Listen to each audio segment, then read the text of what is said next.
Buenos nachos, amigos, and welcome to Hallyujuku, a podcast about East Asian pop culture, hosted by a couple of guys from the East Coast of the United States. I'm Petey Rave, the guy over here, your guide, I guess, I don't know. Here with me is my tag team partner, my partner in crime, right-hand man to my left-hand side, Brandon Cooper, aka King Kaz. How you doing, Kaz? I am well. Yeah. We're gathered once again. We're hanging out. Talk about East Asian pop culture once again. Yeah. And you know, it's always a fun time. Of course, we start off every episode talking about, this is the A block, talk about what's new, what's caught our attention. There's a big thing, like we often do sometimes before we talk about our personal what's news. There's usually a big release. We'll just put it right up on top. And there's definitely a big release. And anytime BTS at this point releases anything, it's a big release. At this point, they're kind of our transcendental group when it comes to K-pop in a sense. They're kind of like, yeah, they can do no wrong. Yeah, they have a presence even more than just like not doing wrong. They have a presence that's like even beyond just the confines of like for whatever confines there are of K-pop. But yeah, BTS are back, of course. I imagine you all know if you're watching this podcast. Was their song "Boy with Love" featuring Halsey, American artist. This I'm gonna just say right now. This is a solid, fantastic summer jam. This is just fun. Well, Kaz, what were your impressions when this came out? I enjoyed it. I liked it when I first listened to it. I'm not gonna lie. I don't know what this other artist adds to this song. Well, the music video version, yeah. It took me a couple times to listen to it to even hear her vocals. Yeah. So it's I understand clout wise, she's probably really somewhat well known in some sense. For me, I just didn't know why it was there. It just seemed odd. Yeah. But I enjoyed the song. I really liked the video. I thought it was fun. I think it is pretty dope. But I just pretty dope. It uses me in some parts, but I think overall I enjoyed it. Yeah. I think it's the key thing is that it is a feel good, fun summer jam. It's got great visuals. Their vocals are fantastic. It's upbeat. It's up tempo. It's not it's not going to be the deep philosophical quandary of a song. It's not speaking to 30 different themes. But it's fun, and it's a good way to start a new kind of like phase with this whole Map of the Soul era. Kind of like, especially kind of is the idea of the persona kind of being just kind of like the front, kind of the feel good front that you put out there, which I guess they're gonna play off of that. But I think overall it's fun. It's catchy. It's fun to sing along to. I will say, as somebody who already has the album, and who's listened to it on Spotify, Halsey does have much more of a presence in the audio version on Spotify or on the album version, which is odd. But I guess if like this is the people have been kind of confused of that difference, and I think I get it, but it is still confusing because if you kind of think of this as the TV version, you can kind of see it, I guess. Like if you consider this the version that they would play on TV in between TV, variety shows as a music video, then you can have it tie into their TV performances. I guess, I mean, aside from the fact that they probably don't need to actually go on music shows and probably won't, since they just focus on playing on SNL and Billboard Music Awards, and they don't actually need to do music shows. But I don't know. It's weird. I will say, yeah, if you want to hear a little bit more Halsey and a little bit more of have her a little bit more presence in the song, check out the album version rather than the music video version, because she does, like, basically she gets the first and third chorus to herself, like, or almost to herself, and she actually adds quite a bit in those versions. So yeah, which we might get to see, I think, because she's gonna perform it on Billboard Music Awards. They're gonna perform with her at the Billboard Music Awards, which she already, apparently, like you can see in the music video, she knows the choreography, so it should be fun. And hopefully they do it live with a live band like they did on SNL, because that was pretty tight. Did you get a chance to see their performance on SNL? Yeah, it was an SNL performance. Okay, here's my thing. I've never found anything special about an SNL performance in my life, and I never understand why people lose their minds about them. They're fucking pedestrian AF. Yeah. And I feel very strongly about this. Like, it is like, yo, we're gonna give you the smallest space we can fucking find to give you to perform ever, no matter who the fuck you are. Cool. And it's on Saturday Night Live. And I'm like, okay, I don't give a fuck. I don't watch Saturday Night Live to begin with, because I've never found Saturday Night Live to be all that funny in the first place. And then when people lose their fucking minds about these stage performances that have happened on SNL, like, I'm just like, they're terrestrial AF, bro. Like, there's nothing special about them. Like, Kanye's made his special because he, like, went over the top with it and, like, did something with it. But, like, other than that, like, not that anybody, like, went out of the fucking space about BTS's performance, other than the fact that it was BTS performing on an American show. Which is, okay, that's cool, that's awesome, that's great publicity, and I'm there for that. Like, I'm always there for that. But the performances themselves, they performed better on fucking Korean music shows. Yeah. Yeah, I mean, it's fun. Like, I think if it was fun to kind of have a different version, especially with kind of like having even though it wasn't a big one, like a live band and a chorus was fun. But I would say, yeah, they could have a bigger stage. They're probably going to be a lot more fun with bigger stages. I still hope that we see more of them with live band, which is because I'm sure we might, and I'm sure there will be different opportunities for them to do better things. But my gripe is just the SNL thing. Yeah. I don't get why people go so gaga over, oh my god, this X person is performing on SNL. I'm like, man. Yeah.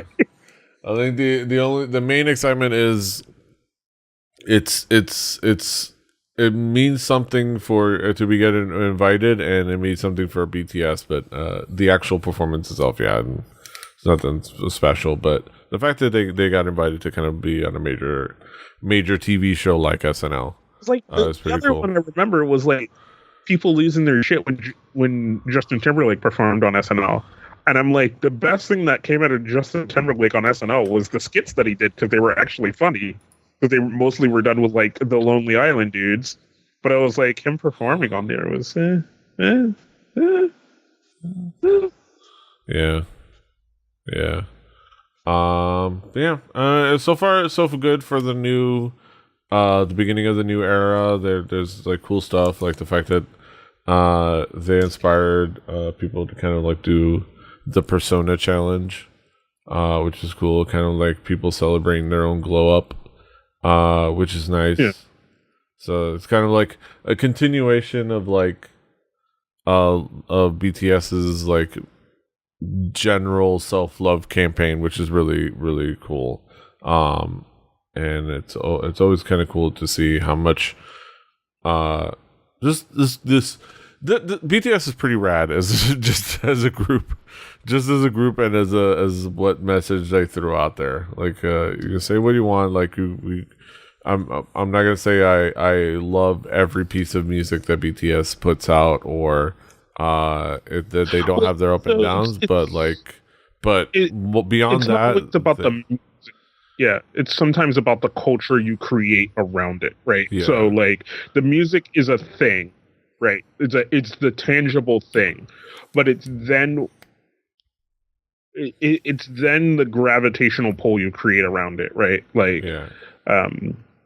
Like I mentioned Kanye West, right? Kanye West's music is generally pretty good, but the gravitational pull around it is that he's a shitty person. So it makes it hard to enjoy the music because the gravitational pull around the person is shitty, right?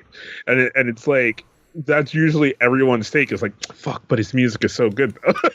Yeah. Whereas BTS have done it in a good way that a lot of people have done before, where it's like the music almost is a secondary thing to all these other things that they then do, but the music is something you can always relate back to. You're like, man, but their music is really dope.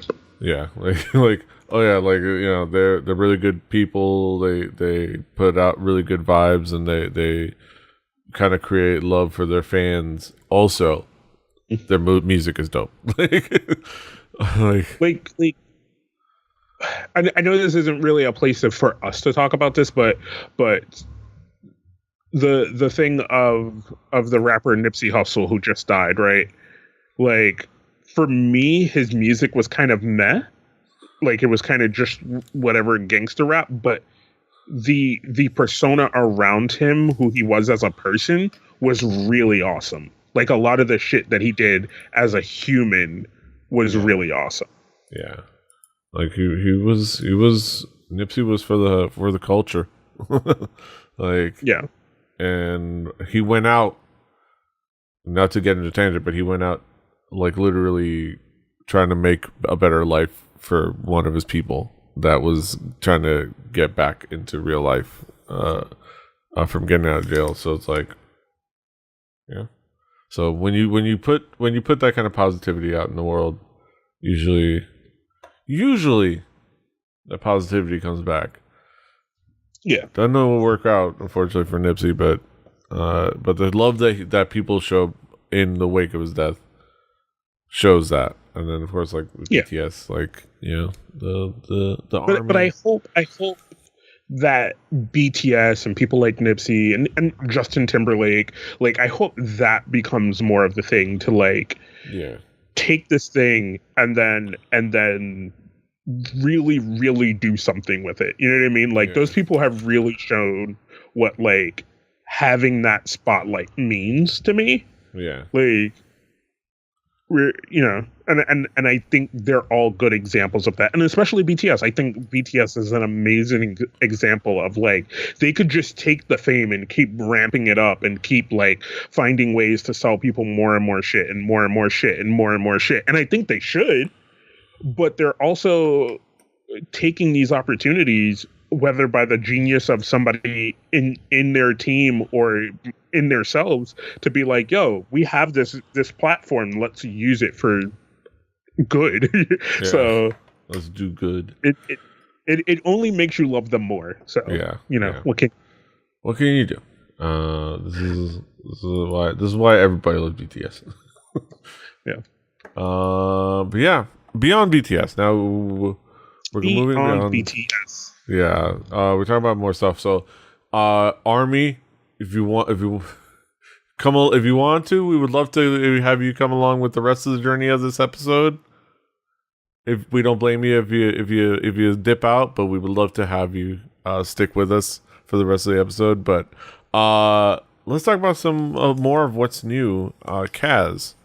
What's new? What's caught your attention since we last got? So what has caught my attention is following the Steve Aoki train as he goes from boy band to boy band, boy band to boy band. So this is a track that he did with Monsta X called "Play It Cool." I kind of like it more than the one he did with BTS. What? I like both, but this is cool and chill. What happened? I didn't say that shit. No, but no. This one is just dope. Like it's really fucking dope. I think the personas mix really well here. I think the Steve Aoki music style and the vocals of Monsta X just play really well together. And I don't know. It's just like a really dope track. Like I really enjoyed it. It's an odd ass music video because it is definitely like Steve Aoki was like, "Yeah, I want to be a part of it, but I can't fly out for the music video." All right, we'll send a camera guy out. All right, I don't know, man. We just got to figure out something. Drive your car. I'll film you. Yes. Yeah. Stop here. Dance to the song. I'll film you. It's it's one of those like odd like cuts to him where he's just sitting in the car jamming to the song. It's like it makes for an odd like inclusion, but you get it. Like it happens. Like he was not necessarily available for to fly all the way to South Korea. But I think I so this is something I'm gonna do, and I might need. I want to make. I want to get back to this thing. And somebody else that I've seen in this wrestling. Wizard.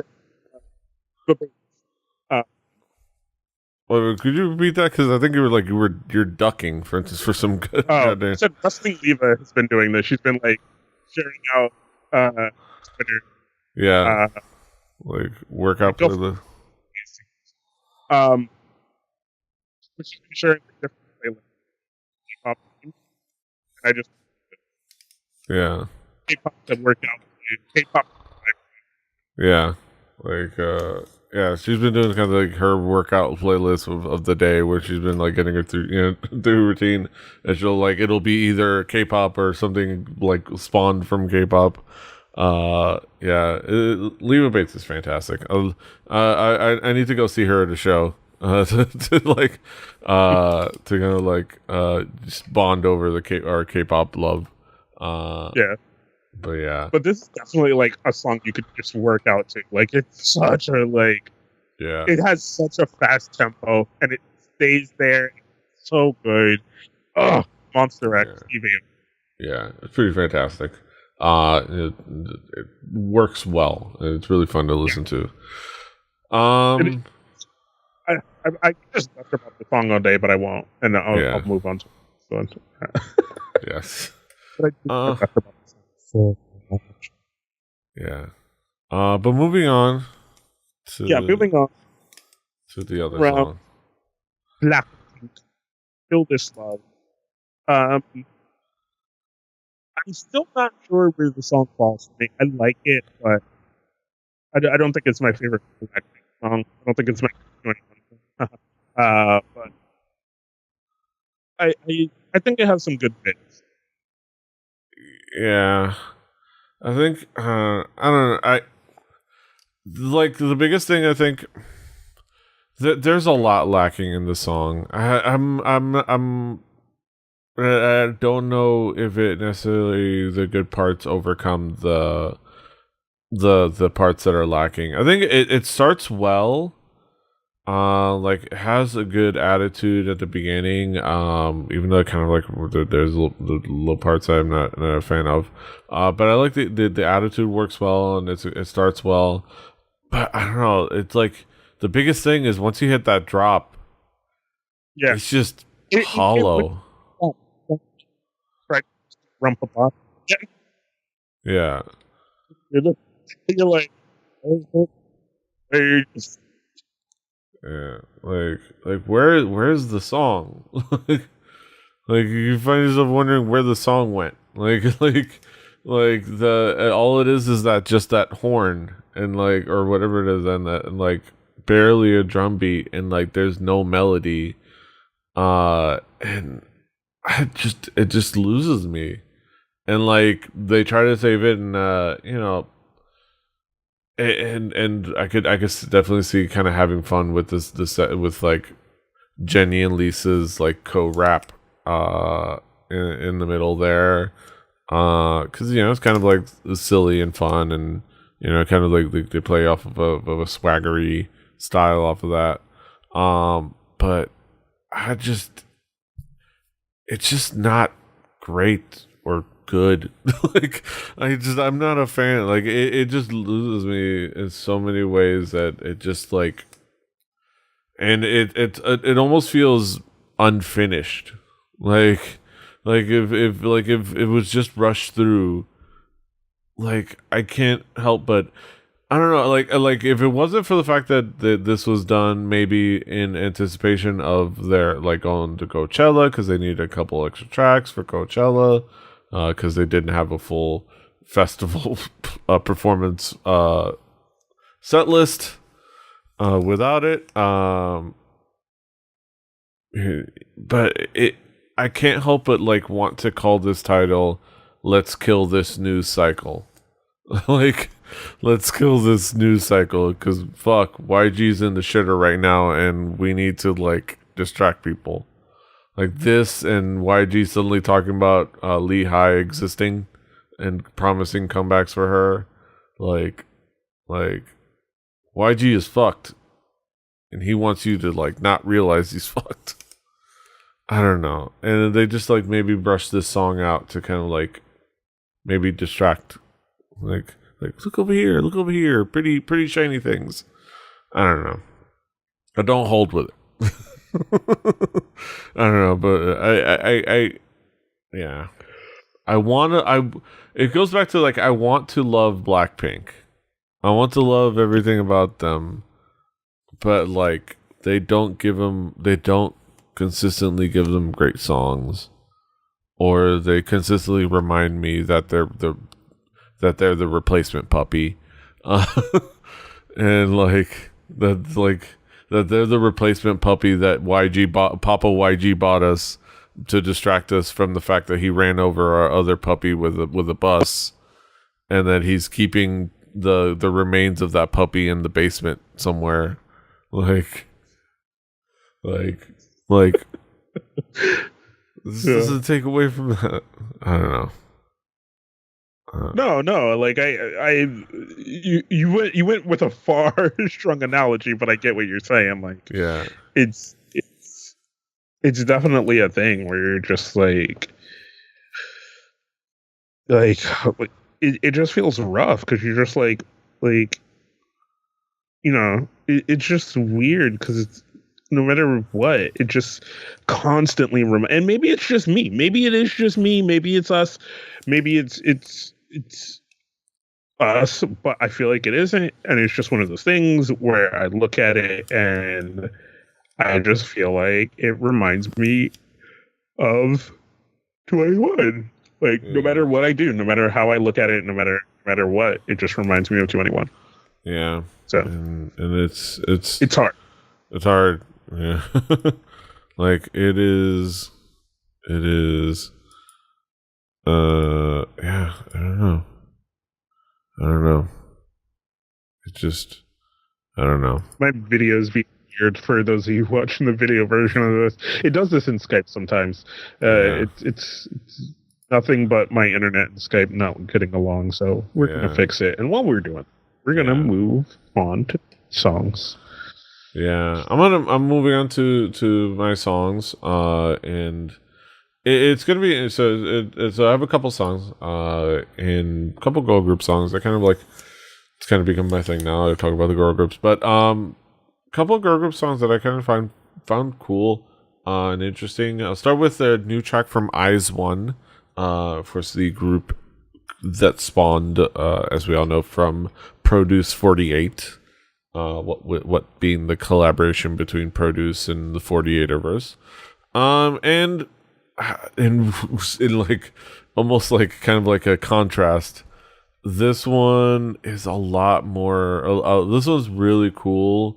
It's really nice. I think the song holds up well through to the hook and the drop, and it carries its energy well throughout the whole song. And it's nice, and it's the video's nice. The song kind of has a cool feel to it. yeah, I think it's not like out there in any capacity. It's not going to not taking a whole lot of chances, but I think it's establishing a nice little sound, a nice consistent sound for Eyes One as they go forward to their career, and they're kind of establishing their sound, which is, I think, it's good for them. But yeah, what do you think, Kaz? Um, so for some weird reason, it's been a while since I listened to like big girl group music like this, and this was like very surprising to me. But then I realized like this isn't traditional like big girl group music, so I just enjoyed it. It's very modern like that. Like I love the music. I love and your voices. Some Yeah, but like, just some guys, if you're yeah. gonna do a video, it better. Um, yeah. I think it works well. It's gonna be cool to see kind of what they do with Eyes One going forward, with the members, especially kind of like with the idea of them bouncing back and forth between Korea and Japan. So it's gonna be interesting, kind of like see how that contrasts. But yeah, Eyes One Violeta. If I didn't mention the song title, Violeta. Um, Good stuff. And another one that caught my attention, I believe it has a couple of members that have gone through the produce uh, like cycle once or twice. Uh, the group Everglow, and the kind of, I think this is their debut track, Bonbon Chocolat. And this is actually pretty impressive as far as like the sound and the kind of the vibe and the It kind of the it polish. starts off like a boy group song. Yeah. Like the Yeah. start of it sounds like, and then it kind of goes into like a break. Yeah. Like it starts off and then it kind of goes with a different sound, and like, yeah, the hook is really nice. The kind of the instrumental is really cool. And like the drop works really well, and like it's fun, it's catchy, and it's kind of the big thing for this has been like, this was I'm kind of, I'll share the video in the show notes and whatnot, and I'll play that. If this is one of those things where it's like what caught my attention, well, how it caught my attention was literally that I was, whatever my commute either to or from work, I was putting on, K party dance mix or whatever, and it just and then it just, the song started playing, and it was like, just drew me in a little bit. It caught my attention big time, and I think it worked really well. And it is fun. Like it is a fun song, and it works well, and it's well made. It has some really good polish for in it. Um, yeah, I'm looking forward to seeing what more we get from Everglow. Kind of like, almost a little bit out of nowhere, just because, like, again, there's so many girl groups. Even me, the guy that follows like all the girl groups, it's like, some of them will slip past my radar. But this one just kind of like popped out just from listening. As a K-pop fan, you gotta learn to love and lose, because Yeah, there's come a time where like a group will come out and be like, "Oh my god, I loved it! I love this track! Oh my god, I love the second track!" And you're like, "What? No, no, I ain't getting anything else. Cool. This band, all right, yeah. Or like, ready." not even you don't even get to hear about them disbanding. You just have to assume. You just have to like assume. It's like, I ain't heard from this group in like No, come 4 years. come back, 5-year comeback, 6-year Yeah. comeback. No, Uh, all right. uh, uh. It's just like if we were in like if we were in South Korea, we'd be like waiting for that group come back. Then we just decide to go out for like coffee one day, and we just see the leader of the group behind the counter. It was like damn. All right. Yeah, I feel bad. So no come back. Huh? Yeah. All right. No. So come on. All right. Ice cappuccino. Yeah. Back in the trainee pool. Fuck. Yeah. Yeah. Keep up the good fight. Fighting. But still, I make sure it's soy milk. So I kind of just want to keep watching my figure.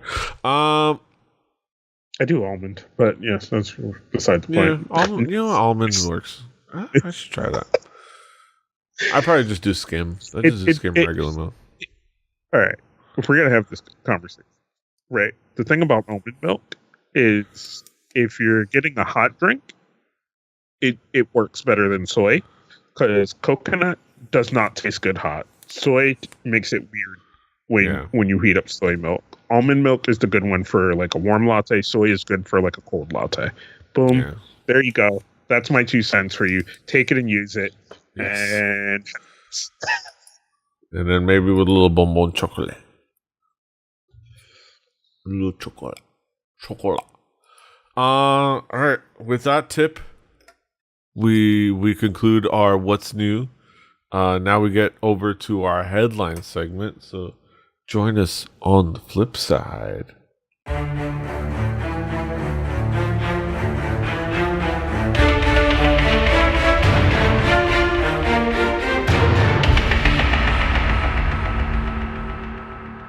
Welcome, ladies and gentlemen, to our headline segment here on Hallyujuku. Yeah, we're going to talk about the goings on in the world of East Asian pop culture. What's happening? What's the haps on the craps? Yeah, let's get started. So this first one, I'm just gonna throw this one in there. This is part of Asian Junkie's ongoing series called "This Is So Stupid" because it's just a dumb little stupid headline of something that happened that probably shouldn't have happened. But hey, Han Hyomin's makeup artist is trying to get him cast for the remake of an Eddie Murphy skit, according to AgentJunkie.com. Han Hyung-min, if you're not familiar, is a young model, TV personality, who's also in Korea. He's Korean, but he's also black.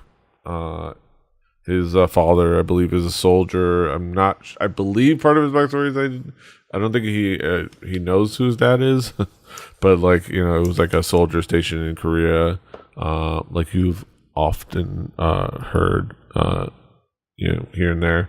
But you know, he's worked his career, lived his whole life in Korea. Essentially, you know, he's Korean, but he is black, so therefore has a black, you know, darker complexion. And apparently the makeup artist just didn't know what to do with him, and kind of just used the same BB cream they used on everyone else, and well, didn't quite work out. Nope, didn't quite work out. Yeah, Kaz, well, how are we gonna save this young man? We need to save him. I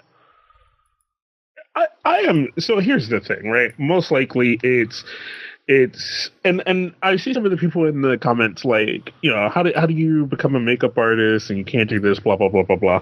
You have to realize I'm gonna go on the defense, then I'm going on the offense here, right? You gotta have to realize it's a culture where pretty much generally everybody has the same complexion. Right. Yeah. So when you're doing those makeup tests, you're like, boom, boom, boom, hit the like 5 complexions that you got, right? Fucking country sunburnt and fucking pale. Yeah. when you actually have people who have different skin tones and shit like that, like, it's probably different for them. They don't know what to do. They don't probably even carry products that they could use to do that. So it is one of those things where, and it's probably one of the things where they were like, I just don't know what to do. I'm just gonna maybe put some powder here, put some whatever there. I think that's good. I don't know because I've never fucking done it. Like, yeah. And I think everybody is too easily jumping to conclusion and blaming the last line of defense. That's like for anyone who's ever worked in retail, and your manager tells you that their manager told them that the DM told them that they no longer carry this thing, and you don't know why. So when a customer asks, you're like, we don't carry that anymore. And you're like, what? You've carried it for 40 years. Why do you no longer? Bitch, I don't know. I'm the last line of defense. I don't know. Like, there is a hierarchy behind me. Okay, I don't know. So let's not blame that makeup artist. Yes. Let's blame his management, who then went, hey, this guy's great. Let's hire him to do things. And then went, let's just hire let's open the Rolodex of makeup artists and hire the first name that our finger lands on. Yeah. No, like you. Rather than doing your research and going, okay, this person has worked in other countries. This person has worked in America. This person has done this. Boom. That's the person we hire. No, you hired the first name in the Rolodex, and probably the cheapest too. Yeah. Fuck you. So hopefully, well, I don't know. I was gonna say hopefully they learned their lesson, but no, then nobody learned anything because nobody saw any problem with this. I guarantee you. But hopefully, we can only hope that somebody somewhere down the line said, "Hey, maybe next time we go buy some different makeup." Just. We're the ones. We have the one guy. I don't know. So call up Sam Okudi. Just fucking call up his management. Say, yo, what do you guys use? Like the other black guy. Call the management of the other black guy in Korean entertainment. Like there is. You have a person you can call. Like just call them. I don't know. Moving on. Not to dwell on this. Produce 101 Japan has been announced. They're going to aim to form an 11-member boy group. They're partnering up. CJ E&M are partnering up with Yoshimoto Kogyo. Yoshimoto Kogyo. Which is, I guess, the big thing is they're a pretty big partner, pretty big company. Mm-hmm. I'm not familiar, but for those familiar, I guess they have some connections, and it's probably at least a big part of how they're going to be able to debut a boy group and not get blacklisted by Johnny and Associates, according to Asian Zaki, which is kind of a fascinating issue to have. Produce 101? No. This is Produce 101. See, that's where the confusion is, but totally different show. Totally different. Yeah. Yeah.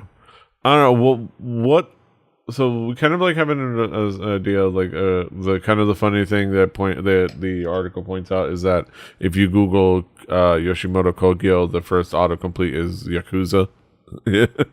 Yakuza. Which is, I mean, it's what it is. What it is. And also the fact that this is basically the fact that the Senbatsu elections inspired Produce 101, which in turn went back to Japan for Produce 101. It's just fascinating. Kaz, what's your impression? Look, well. Here's the thing I'm going to say, all right? And I'm going to get in nice and close to the quiet. This isn't ASMR. This is me fearing for my life. 100%, 100,000%, ladies and gentlemen. I'm pretty sure, with the little bit of research that I've done, that the Yakuza runs the Japanese idol industry, okay? That's just number one. Shh, shh. You didn't hear that? Don't look over your shoulder. I don't know who that man is. Shh. Don't worry about it. Two. Play your pitching code. Two.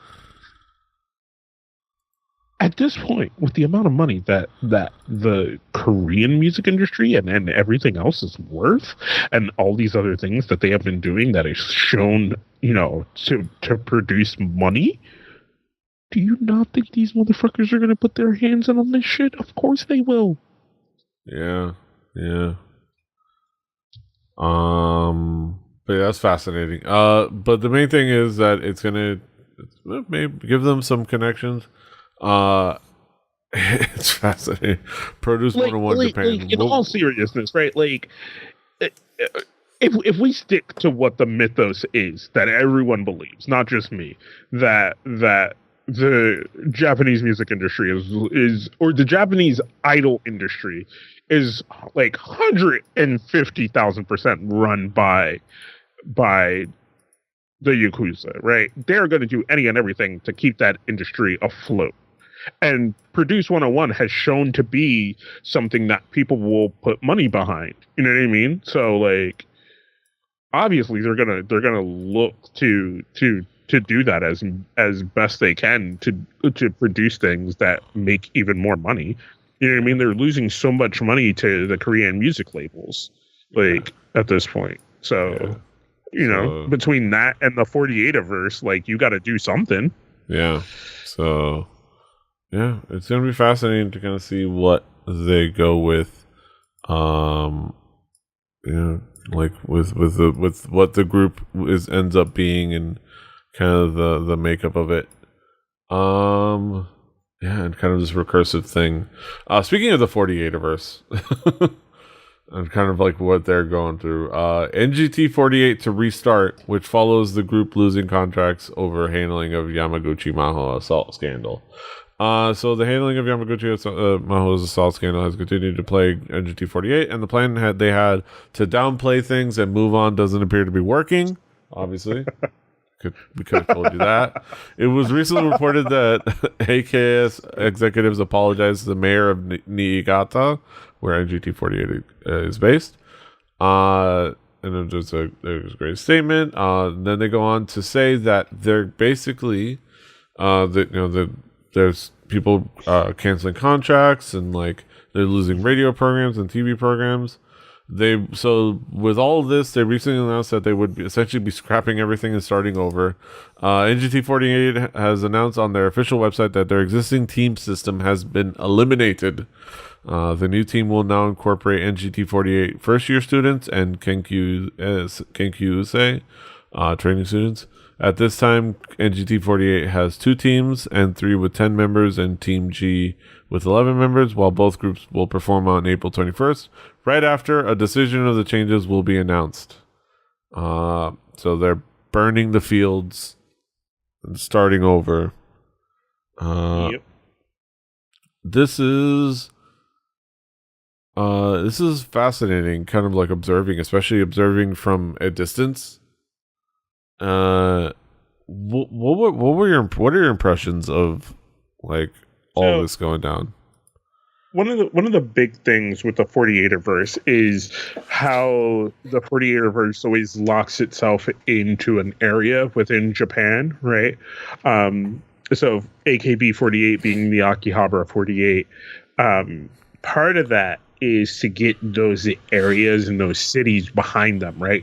They lock themselves into those places because they basically become a tourist attraction, right? It's a sports team thing. It's literally like we're talking about the idol culture being like a athletics, like with sports teams. Yeah. Like these are sports teams. Like they might as well have a mascot in like. So part of that mythos within that is you lock yourself in and then you become this tourist attraction for this place. And now this place wants to promote you as much as you want to promote yourself because now money is being made on both sides. So part of what makes it very hard to have a scandal this big for a 48 entity is you are now hurting the city that you have locked yourself to, right? Yeah. So it makes them become distrustful of you, and it makes that business negotiation that you probably have to let things slide about how much real estate you buy for 48er shit and stuff like that. Now those deals get looked at because you have lost the trust of the city that you built up. So it definitely is something that plays on multiple levels. That has to be thought about. Like these are advanced chess moves, ladies and gentlemen, that you have to think about here. Yeah.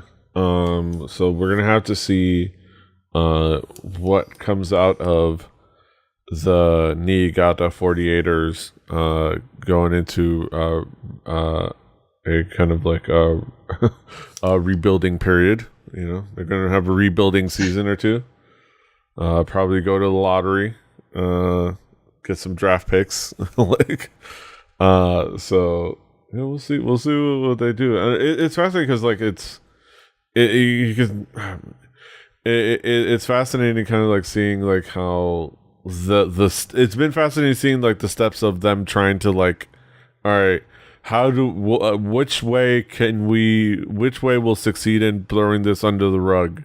Like, all right, it's like they were trying different rugs that they were trying to brush it under this rug, but it was showing, and then just brush it in. It's like, okay, no, that's not working. Took it out, pulled out another rug, brushed it under that.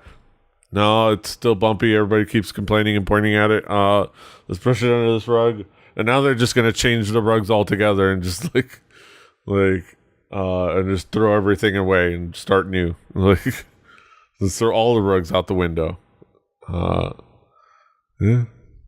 Yeah. It's fascinating. Well, good luck to good luck to the idols. That's who I wish good luck to. Honestly, those are the only people I wish good luck to. The idols themselves. And the fans. Good luck to the fans. Yeah. All right. I want to finish off on a more fun note. So I just kind of pulled this article from Soda News 24, which was foreigner in Japan randomly walks by street musicians, joins in with epic improvised singing. So this is kind of like just a fun video that was shared on the internet. I won't play it obviously because you can go ahead and check it out. But I'll play it without sound for you guys. But it's kind of like a cool moment. There's a band busking on the streets of Japan. I believe. Let me see. They were I don't know exactly where they were at. I don't remember if it says here, but there was a band kind of busking on the streets of Japan, and a dude kind of walked by and just decided, hey, I'm gonna, would you mind if I join in? And he kind of stepped in and they started out the song, and he just kind of like ad-libbed some vocals, and he did it fantastically, and they kind of because they were playing pretty nice funky jazz influenced music, which lends itself to kind of like being responsive and improvising. They kind of very, very skillfully improvise little like moments where in the right moments they stopped the song, or they kind of had breakdowns, and it was cool, and I think a fun moment for everyone involved. How fun would it have been to kind of like just be there? I mean, it's kind of like that's just it seems like busking is still a thing in I want to say Asian culture, but I don't know if it's just like mostly a thing between Japan and Korea. Yeah, of like, because that's where we see it the most because of our farness from it. Yeah. But it does seem like it's one of these things that you can just kind of always go and see. Like, is people in Japan and Korea just like busking on the streets and like playing music, because music is such a like passionate thing there. I mean, you still see it in like New York and LA too. Yeah. And you kind of have some of these moments sometimes, but it was definitely awesome to see. Yeah, and it was cool. It was like having kind of like this fun moment of, it's a cliche to say, but this moment of music bringing people together. Yeah, it's kind of a cliche phrase, but it's a cliche for a reason. Like just a good moment of like good music bringing people together, which is really cool, and it has to be, I one of the I think one of the many reasons why I'm looking forward to if we ever coordinate ourselves or are able to afford to get to Yeah, Japan. the afford is more than the coordinate. Yeah, yeah, for both of us. Yeah. Fuck, man. No, I would definitely like especially the outreach of my love of street photography. Like, Yeah, as much as I love Baltimore, a lot of it looks the same. And I look, before people message me and they're like, you just have to learn different angles and different places to take a picture of the city. Yes, I know, I do that. Don't worry, I do that. But there is something fun about going somewhere foreign, yeah, to you. Like I'm taking a trip to Vegas in a couple of days, in like a week. yeah, Don't quote my math. And it's going to be amazing just to look at something differently. You know what I mean? yeah, And that's what I feel about Japan. Like, I can't wait to go to Japan, and it's just like it's going to be overwhelming. It's always yeah, overwhelming too, because yeah, you're like, "Fuck, I want to take a picture of that. I want to take a picture of that. How can I take a picture of that? I only have so much time. I'm never going to be here forever." yeah. But it's We're just gonna an have to amazing do thing. it, and if it's the two of us, or if we somehow also bring someone along, have it be a couple of us. Uh, yeah, that would be fun.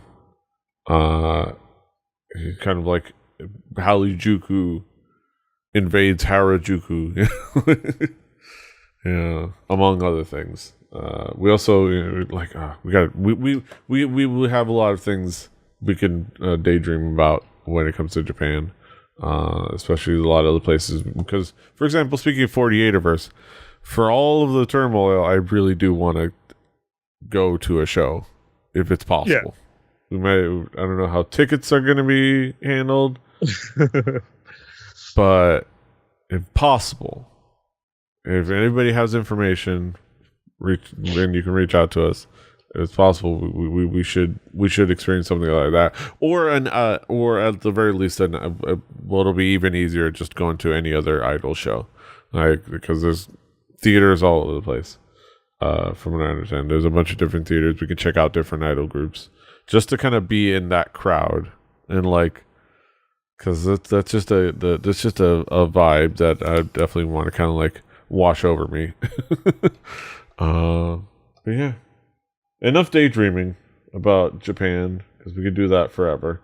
Yeah. Let's now we get to the end of the episode of Hallyujuku. Yeah, Kaz, what's going on? What's going on in your world? If you are, for some reason, a fan of K-pop and also a fan of sports, you can go check out our sports podcast, which has nothing to do with K-pop. Sports Odds and Ends.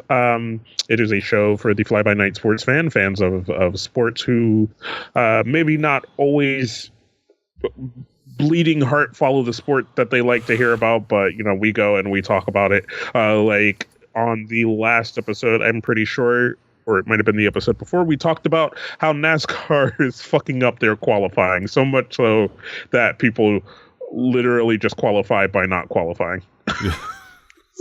So, Yeah, check that out. We also talk about the falling apart Lakers, yeah. and Also, that debacle yeah. that is the Also, Lakers. on the last episode, you guys talked about Tiger Woods. Oh yeah, Tiger Woods, y'all, coming back, winning Masters again. Chris Davis and LeBron's Promise School, which was really nice. Yeah, we got to talk about two flip sides of the gravitational pull of LeBron, like we much talked about with the gravitational pull of BTS.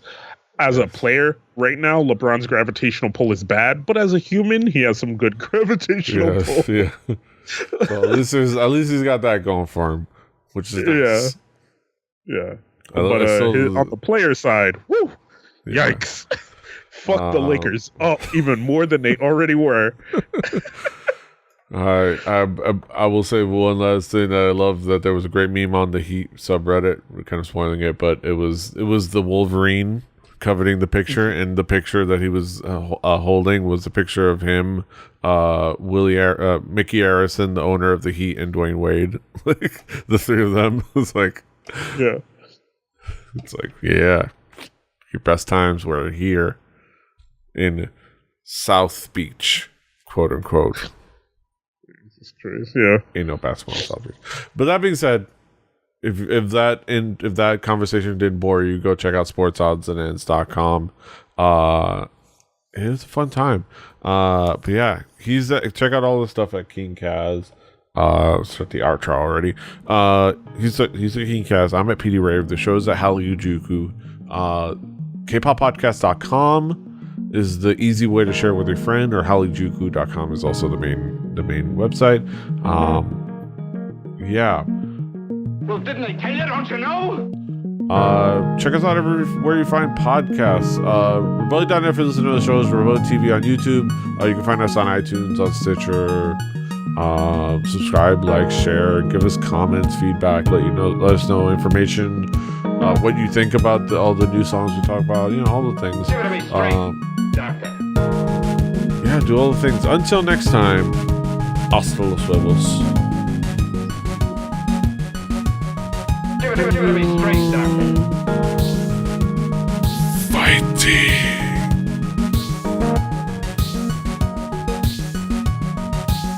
Why, I think you're crazy.